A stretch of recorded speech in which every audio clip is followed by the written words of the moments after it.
जो गोवर्धन पर्वत देवदमन श्रीनाथ जी का दर्शन कर लेता है, पृथ्वी के समस्त तीर्थों और भगवत स्वरूपों के दर्शन का फल प्राप्त हो जाता है।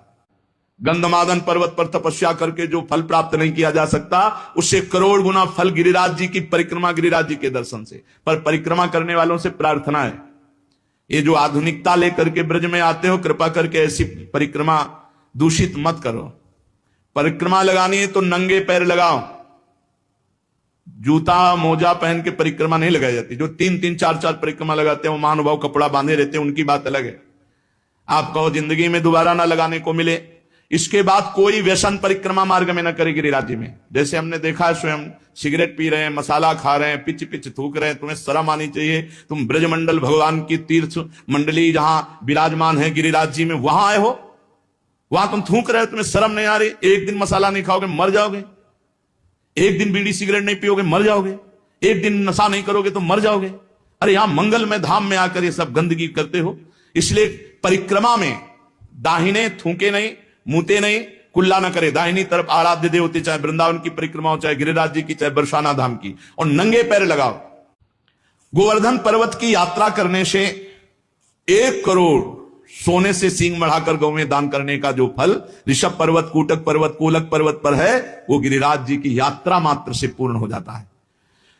ऋषिमुख, सहगिरि, देवगिरि की संपूर्ण यात्रा और पृथ्वी की पूरी परिक्रमा करने का जो फल है, उससे करोड़ गुना फल गिरिराज जी की लूट लूट करके प्रदक्षिणा करने से प्राप्त हो जाता है, अर्थात दंडवती परिक्रमा से।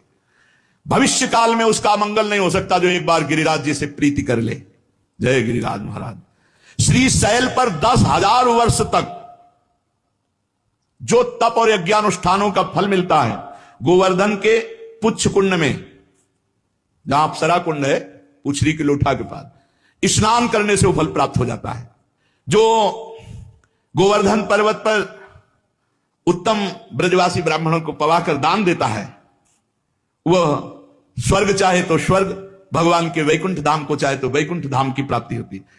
धन होए ना तो ये लाभ लेना चाहिए, भगवान के तीर्थों धामों में जाकर के भूखों को भोजन देना चाहिए, पूज्य जनों को कुछ दक्षिणा भोजन ऐसे करना चाहिए। भगवान दिए हो तो करना चाहिए। यहां 1 का लाखों भगवान देते हैं, मिलेगा, थोड़ा धैर्य रखो। समय, खेती भी बोई जाती है तो अपने समय से फलीभूत होती है। हमारे गोवर्धन पर्वत पर जो मानसी गंगा है, बहुत पवित्र है मानसी गंगा, बहुत पवित्र। अनुभव की बात कह रहा हूं, तभी बार बार हम जब गिरिराज जी की बात करेंगे तो मानसी गंगा की बात करेंगे। सैकड़ों राजसूय यज्ञ करने वाला उतना पवित्र नहीं हो सकता जितना मानसी गंगा में स्नान करने से।